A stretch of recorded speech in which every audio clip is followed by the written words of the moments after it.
देखिए, अंत में ये है एक पिक्चर। इसके बाद है मेरी आगे की पूरी लाइफ। टेस्टोस्टेरोन होने की वजह से आपका बॉडी टाइप बदल जाता है, क्योंकि आप ज्यादा मस्कुलर हो जाते हैं।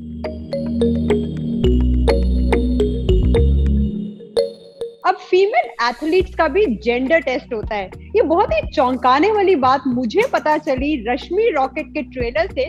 और मेरे साथ इस समय खुद है Rashmi rocket AKA Taapsee Pannu. Taapsee, welcome to Zee media. Thank you so much. Pleasure to have you. मुझे ट्रेलर में, जैसे मैंने बताया, बहुत ही चौंकाने वाली बात पता चली। फीमेल एथलीट्स का क्या जेंडर टेस्ट होता है कि या एक ये फिक्शनल स्टोरी है?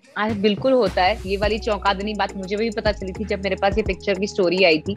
और मैं भी चौंकी थी काफी, और मैंने भी अपनी पूरी रिसर्च करी थी उसके बाद कि ऐसा सही में होता है ये, क्योंकि बहुत ही अटपटा सा साउंड करता है।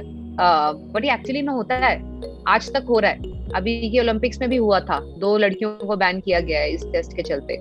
तो बिल्कुल होता है। और जिस तरह की चीजें एक्सपेक्ट की जाती हैं एथलीट से, फीमेल एथलीट, सिर्फ फीमेल एथलीट के साथ होता है, और उनसे जिस तरह की चीजें एक्सपेक्ट की जाती हैं, अगर उनको ये बैन नहीं होना और उनको एज अ फीमेल क्वालिफाई करना है, वो सुन के और भी ज्यादा गुस्सा आया था सुन के कि उनसे एक्सपेक्ट किया जाता है या तो आप अपनी सर्जरी करवा लीजिए अगर आप जेंडर टेस्ट फेल हो गई हैं। बेसिकली जेंडर टेस्ट फेल होने का मतलब ये होता है आपकी बॉडी के अंदर टेस्टोस्टेरोन लेवल्स जो हैं वो एक एवरेज फीमेल से ज्यादा है। तो आपको लड़कियों की कैटेगरी में नहीं भाग लेने से मना कर दिया जाता है। बोला जाता है आप लड़कों के साथ भाग लीजिए, क्योंकि आपके एवरेज टेस्टोस्टेरोन लेवल्स है ज्यादा है बॉडी में आपकी टेस्टोस्टेरोन लेवल्स। अब उसका रेक्टिफिकेशन ये सजेस्ट किया जाता है कि या तो आप अपनी सर्जरी करवा लीजिए कोई, जिसकी वजह से आप ज्यादा औरत हो, ज्यादा फीमेल कैटेगरी की लगे, या फिर इंजेक्शन ले लीजिए किसी तरह के स्टेरॉइड्स का, हार्मोन्स का, कि आपके टेस्टोस्टेरोन लेवल्स जो है वो नीचे आ जाए। तो ये बहुत ही अटपटी सी बात सुनने में लगी थी मुझे, झटका सा लगा था सुन के। तो मैंने कहा ये वाला मुद्दा तो एक बार ही उठा लेना चाहिए। जरूर। जैसा कि आप बता रहे थे कि टेस्टोस्टेरोन लेवल चेक होता है, तो ये बेसिकली वो हार्मोन है जो ज्यादातर आदमियों में पाया जाता है। और अगर फीमेल एथलीट्स में तो ज्यादा दिखता है, तो लगता है कि ज्यादा पावर आ गई है, आप ज्यादा तेज भाग पाएंगी या ज्यादा बॉडी वेट लिफ्टिंग आप कर पाएंगी। इसी वजह से ये टेस्ट होता है, लेकिन हालांकि बहुत ही सेक्सिस्ट टेस्ट है ये। जी, ये इस तरह का हार्मोन है जो मेल फीमेल दोनों में होता है, बट इसकी जो मात्रा होती है वो फीमेल्स में कम होती है, मेल में ज्यादा होती है। तो इस टेस्टोस्टेरोन के चलते एक्सपेक्ट किया जाता है कि अच्छा इसको कुछ ज्यादा हेल्प मिलेगी भागने में। हालांकि इसका कोई साइंटिफिक रिजल्ट प्रूव नहीं हुआ है इस एलिगेशन का कि टेस्टोस्टेरोन होने के वजह से आप ज्यादा तेज भाग पाएंगे, ऐसा नहीं है। टेस्टोस्टेरोन होने की वजह से आपका बॉडी टाइप बदल जाता है, क्योंकि आप ज्यादा मस्कुलर हो जाते हैं दिखने में, क्योंकि टेस्टोस्टेरोन की वजह से आपका पावर टू वेट लिफ्ट बढ़ जाता है, या फिर आपका मसल ज्यादा देर तक रिटेन रहता है एक compare to a person who has less testosterone levels. और प्रॉब्लम्स बहुत होती है फीमेल्स के अंदर अगर टेस्टोस्टेरोन लेवल ज्यादा हो। आपके पिक्चर के अंदर हमने बताया हुआ है कि आपके फेशियल हेयर या बॉडी हेयर से लेके आपका मेंस्ट्रुएशन साइकिल अफेक्ट हो जाता है, जिसकी वजह से आपको और बहुत परेशानियां आती हैं बॉडी में, जो कि एक फीमेल एथलीट को एक्चुअली प्रॉब्लमेटिक ज्यादा हो सकती है।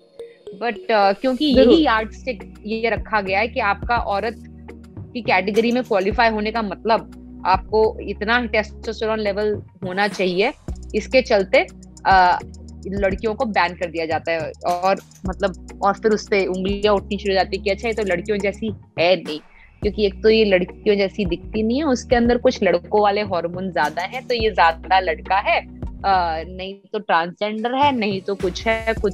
तो इस तरह के और उस पे सवाल उठने शुरू हो जाते हैं, जिसकी वजह से काफी एथलीट्स अपना करियर खुद ही खत्म कर देती हैं। उसके बाद वो वापस फाइट बैक भी नहीं कर पाती। इस फिल्म में आपका फाइट बैक दिखाया गया है, लेकिन तापसी, जब आप साउथ इंडस्ट्री से बॉलीवुड में जब आपने कदम रखा था, तभी आपसे मुलाकात हुई थी।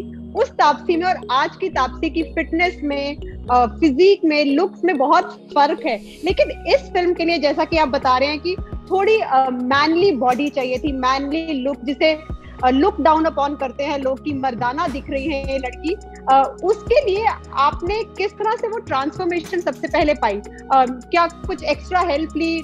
टेस्टोस्टेरोन बढ़ाने के लिए इंजेक्शन भी आते हैं, या आपने नेचुरली वो प्रोग्रेशन कैसे किया? देखिए, अंत में ये है एक पिक्चर, इसके बाद है मेरी आगे की पूरी लाइफ। तो मैं ऐसा कुछ भी नहीं अपनी बॉडी के साथ खिलवाड़ करना चाहती थी जिसकी वजह से मुझे जिंदगी पर पछताना पड़े। तो फॉर्चुनेटली या अनफॉर्चुनेटली बॉडी में टेस्टोस्टेरोन लेवल्स मेरे है नहीं ज्यादा। तो उसका एक ही तोड़ था, कड़ी मेहनत। उसके अलावा मैंने अपने आप को दूसरा ऑप्शन दिया ही नहीं था, ना ही कोई ऐसा बैंड सब्सटेंस यूज करने का, ना ही इंजेक्शंस लेने का टेस्टोस्टेरोन के, क्योंकि मुझे पता था कि अगर पिक्चर के लिए तो काम कर जाए, बट जिंदगी भर मतलब लेने के देने पड़ जाएंगे इसके बाद। तो इसलिए ऐसा कुछ करना नहीं चाहती थी। बहुत मेहनत करनी पड़ी, मतलब चाहे वो डाइट के चलते अपना स्केड्यूल ऐसा रखना कि मतलब 2-2 घंटे एकदम सुबह उठते सारी 5 बजे उठ के 6 से 8 ट्रैक पे रहना, या फिर जिम में रहना। 2.5 महीने कुछ लॉकडाउन से पहले, और 2.5-3 महीने लॉकडाउन के बाद मेरे रोज की लाइफ में आ गया था सुबह की ट्रेनिंग, जो करनी पड़ी ये रिजल्ट अचीव करने के लिए। बाकी मेरे ट्रेनर्स जो मैंने अपने साथ रखे थे वो इतने अच्छे थे और इतने क्वालिफाइड थे कि उनको पता था कि एकदम नीट क्लीन साफ तरीके से ये बॉडी बनानी है, और उन्होंने अचीव किया वो टारगेट। हालांकि मैंने तो ये भी कहा था कि 19-20 हो जाए, कुछ कम भी रह जाए चलेगा, बट खराब कुछ गलत नहीं करना, कुछ शॉर्टकट नहीं लेने। बट उसके बिना ही काम हो गया। I think lot of credit goes to them also. और तापसी, जैसा कि आपकी इसमें फिटनेस लेवल दिख रहा है, स्टैमिना बहुत बढ़ाया होगा आपने, क्योंकि आप एक तरह से भाग रही हैं इस फिल्म में और सबसे तेज भागना है। तो कुछ टिप्स दे सकती हैं अगर आप ऐसे कि अगर स्टैमिना बढ़ाना है तो किस तरह के फूड हैबिट्स को सब्स्टिट्यूट करना पड़ेगा on a very generic level? हालांकि सबकी डाइट एक बॉडी के हिसाब से अलग होती है। देखिए, मैं सच बताऊं तो मेरी डाइट के अंदर सिर्फ 2 तरह की चीजें थी जो बिल्कुल बंद थी। वो थी फ्राइड चीजें, तेल बंद नहीं था, फ्राइड चीजें बंद थी, और शुगर। ये ही 2 चीजें थी जो बंद थी। बाकी मैं कार्ब्स वगैरह पूरे खा रही थी, क्योंकि भागना है अगर ट्रैक पे तो बिना कार्ब्स के आप भाग नहीं सकते। सो कुछ भी इस तरह का मतलब बैन नहीं किया था मेरे खाने से। और तापसी, कहीं ना कहीं जैसा कि आपने बताया कि इस बार भी ओलंपिक्स में 2 एथलीट को बैन किया गया। इस कहानी के लिए आपने जूरी की कहानी से भी रेफरेंस ली, क्योंकि उनको भी 2014 में इसी टेस्ट की वजह से बैन किया गया। Then she made a comeback और भारत के लिए बहुत गर्व के मोमेंट्स वो लेकर आई। तो क्या कुछ रेफरेंस पॉइंट्स आपके लिए थे, या ये कहानी पूरी है रियलिस्टिक इश्यूज पर लेकिन फिक्शनल बनाई गई है, या किसी की लाइफ से बहुत ज्यादा इंस्पायर्ड है? नहीं, किसी एक पर्सन की लाइफ से ज्यादा इंस्पायर्ड नहीं है। जो जेंडर टेस्ट के साथ हुआ था वो ऐसी काफी और फीमेल एथलीट्स के साथ भी हो चुका है। ये अलग बात है कि उन्होंने शायद फाइट बैक नहीं किया और उनके साथ उनके करियर खत्म हो गए उसके बाद, और दूती ने फाइट बैक किया। इसी तरह से काफी ऐसी इंटरनेशनल एथलीट्स हैं जिनके साथ हुआ है ये, और जिन्होंने कुछ ने किया फाइट बैक, कुछ ने नहीं किया। तो ये किसी एक एथलीट की स्टोरी पे नहीं है। ये सिर्फ जेंडर टेस्ट कॉमन हो सकता है उसकी लाइफ से, जो कि और भी बाकी एथलीट्स के साथ हुआ है। बाकी और किसी एक एथलीट की एक स्टोरी नहीं ली है, इंस्पायर्ड फ्रॉम रियल इवेंट्स है, क्योंकि ये सब बहुत रिसर्च वर्क के साथ स्क्रिप्ट लिखी गई है। जो मुद्दे इसके अंदर एड्रेस किए हैं वो एक्चुअली में हो चुके हैं, और जो आर्गुमेंट्स पेश किए गए हैं वो एक्चुअली में एग्जिस्ट करते हैं इन रियल, बट किसी एक इंसान की लाइफ पे नहीं है ये पिक्चर। और आपने जैसे ये कहानी चुनी, हम देख रहे हैं आपकी बहुत सी कहानियां होती हैं जो सोशल इश्यूज पर होती हैं। उम्मीद है कि इस फिल्म के अगर हिट के साथ साथ आप ये भी उम्मीद करते हैं कि कहीं ना कहीं आगे जाके ऐसे टेस्ट बैन हो जाए? रिव्यू डेफिनेटली होना चाहिए। मैं चाहूंगी कि अगर आपके क्राइटेरिया जो है वो मतलब समय के साथ हर चीज बदलनी चाहिए ना, समय के साथ लॉज, समय के साथ कुछ रूल्स, समय के साथ इतना साइंस प्रोग्रेस कर चुका है। हम मार्स पे, मून पे जाने की बातें कर रहे हैं, मून पे तो पहुंच चुके हैं, मार्स पे जाने की बातें कर रहे हैं, और अभी तक ये बेसिक ह्यूमन राइट वायलेशन हो रहा है यहाँ पे, जिसमें एक औरत को औरत करार नहीं किया जाता जस्ट बिकॉज उसके टेस्टोस्टेरोन लेवल ज्यादा है।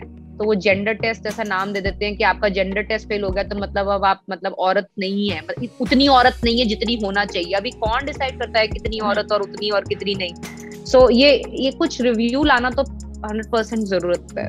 और जैसा कि मैंने अभी बोला कि आप बहुत मुद्दों वाली कहानियां चुनती हैं, मीनिंगफुल स्टोरीज होती हैं, is this one of the reason कि आपने ऐसी ही स्टोरीज, ऐसे ही टैलेंट को और आगे बढ़ाने के लिए खुद का प्रोडक्शन हाउस शुरू किया? सिर्फ ऐसी स्टोरीज ही नहीं, बट हाँ डेफिनेटली उस तरह की कहानियां जिनमें मैं होना पसंद करूंगी एज एन एक्टर, वो उस तरह की कहानियां आउटसाइडर्स में आपको दिखेंगी। टैलेंट भी हाँ उस तरह का जो उस कहानी के लिए जरूरत हो, जो सही व्हीकल हो उस कहानी को पहुंचाने के लिए जनता तक यूज होगा। वो किसी उस तरह के प्रेशर में नहीं होगा कि मुझे प्रेशर में हूं कि इसी को कास्ट करना है। वो उस तरह के प्रेशर से थोड़ा हटके अपना जो सही लग रहा है उस कहानी को सही तरीके से जनता तक पहुंचा सकता है, वो इंसान कास्ट हो। और वो क्रू में भी for that matter, technicians also, मेरे पास वो पावर हो कि मैं डिसाइड कर सकती हूँ कि कौन होना चाहिए पिक्चर में। तो उसके चलते मैं one of the reasons for me to become a producer यही था। और तब से lot of independent females look up to you, destinations explore की, चाहे वो रशिया हो चाहे वो मालदीव्स हो। तो इस दौरान आपको देखते हुए अगर किसी इंडिपेंडेंट फीमेल ट्रैवलर को ट्रैवल करना है तो किन बातों का ध्यान रखना चाहिए, those who look up to you? I think life एक ही है, उसको बचा के जी लेना चाहिए। मतलब बचाना भी उतना इम्पोर्टेंट है जितना जीना। मतलब सारे टाइम सर्वाइवल के बारे में सोचते रहोगे तो लिविंग कब करोगे? तो ये मतलब मुझे पता था कि मेरे को सर्टेन प्रिकॉशंस लेने पड़ेंगे जो मैं ले रही थी, but at the same time travel करना ना मेरे लिए एक उतना ही जरूरी है जितना काम करना या जितना अपने आप को फिट रखना, क्योंकि ये एक तरीका है जिसकी वजह से मेरा मेंटल डिटॉक्स होता है, जिसमें मुझे थोड़ा सा अपने रेगुलर हैबिटेट से बाहर जाके रिफ्रेश होने का तरीका मेरा वही था, जो मैं हर पिक्चर के बाद जाती थी, जो कि कम बंद हो गया इसकी वजह से। जैसे ही खुला तो मुझे जरूरत थी कि मैं बाहर थोड़ा सा घूम के आऊं ताकि मेंटली रिफ्रेश हो पाऊं, वापस उस तरह की कहानियां करने को जिस तरह की कहानियों की वजह से लोग मुझे जानते हैं। तो ये मेरी मेंटल हेल्थ के लिए इम्पोर्टेंट हो जाता है कि मैं थोड़ा बहुत ट्रैवल करूं। और बाकी जो भी रूल्स होते हैं, पहले अलग तरह के रूल्स थे, अब थोड़े से ऐड हो गए हैं रूल्स फॉलो करने में कोई प्रॉब्लम नहीं है, तो वो मैं करने को तैयार हूँ, बस मुझे ट्रैवल करने को मिल जाए। तो आपको being a celebrity, is it easy safety point of view से, या उसके कुछ आप भी ध्यान रखती हैं जब आप अकेले ट्रैवल करती हैं या अपनी बहन के साथ ट्रैवल करती हैं? मैं अपना वो सेलिब्रिटी हैट ना मैं छोड़ आती हूँ जब मैं ट्रैवल करती हूँ। तो मेरे को कोई ऐसा फील नहीं होता कि मैं कोई पब्लिक फिगर हूँ जब मैं ट्रैवल करती हूँ। स्पेशली मैं कंट्रीज भी और जगहें भी ऐसी चूज करती हूँ जहाँ पे मुझे ऐसा फील ना हो पहुंच के कि मैं कोई पब्लिक फिगर हूँ, ताकि मुझे वो एकदम रेगुलर नॉर्मल लाइफ का एक्सपीरियंस फील हो। और सेफ्टी का फिर कैसे क्या ध्यान रखती हैं एज अ सिंगल ट्रैवलर? जी उस टाइम पे ये जो हमारे को प्रोटोकॉल दिए जाते हैं, क्योंकि हर जगह जहां आप जाएंगे आपको हमेशा प्रोटोकॉल मिलता है उससे पहले, चाहे ट्रैवलिंग के दौरान हो, उतर के उस कंट्री के प्रोटोकॉल हो कि आप इतने ही लोग होने चाहिए इतने गिवन स्पेस में, आपके पास मास्क होना चाहिए, कि आपके पास एक सैनिटाइजर प्रोवाइड किया जाएगा। जो I am asking about a female security, क्योंकि कई बार लोगों को फीमेल पर्सपेक्टिव, जी एक तो रिसर्च होती है मेरी जाने से पहले कि कितनी सेफ है कंट्री जाने से पहले, तो वो अपना मैं प्रॉपर ऑनलाइन रिसर्च करके जाती हूँ। और वहां जाके अगर आप सब कुछ पहले बुकिंग्स मेरी पहले से होती है जगहों की, आफ्टर फुल रिसर्च, तो मैं ऐसा एरिया जैसा चूज करती हूँ जहाँ के मुझे रिव्यूज वगैरह पढ़ के लगता है कि हाँ यहाँ पे रहना सेफ होगा। तो ये वाली परेशानी मैं अपनी रिसर्च के साथ सॉल्व करती हूँ पहले जाने से पहले। ताप्सी, आखिरी एक सवाल, रश्मि रॉकेट रिलीज हो रही है, इस फिल्म के जरिए आप एक संदेश देना चाहेंगी? चाहे टॉपिक जेंडर टेस्टिंग का है, फीमेल एथलीट्स का, लेकिन what last message would you like to give to all your fans out there जो आपकी मीनिंगफुल कहानियां लुक फॉरवर्ड करते हैं? ये कहानी का बेसिक मुद्दा है आइडेंटिटी, तो मैं उनको यही कहना चाहती हूँ कि इस फिल्म के थ्रू मैंने सिर्फ ये बताने की कोशिश करी है कि आप जो भी हो, आप जैसे भी हो, जो जैसा भगवान ने आपको बना के भेजा है, आपको वैसा रहने का और प्राउडली रहने का पूरा हक है। तो वो जो आपकी आइडेंटिटी है, if you are a man और अ वुमन और अ ट्रांसजेंडर और anybody who's born like that, who's happy to be like that should be allowed to be like that. सो वो एक ह्यूमन राइट्स आपके हाथ में है, वो ये राइट जो है वो आपको पूरा वैसा उसको एक्सरसाइज करने का और वैसे रहने का हक है। आपको कोई और नहीं बताएगा कि एक औरत होने के लिए आपको कितना औरत होने की जरूरत है।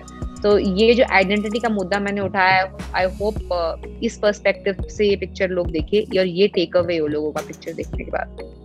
जरूर, looking forward to the release. Thank you so much समय निकालने के लिए and all the best for your film. Thank you so much. Thank you, bye, take care.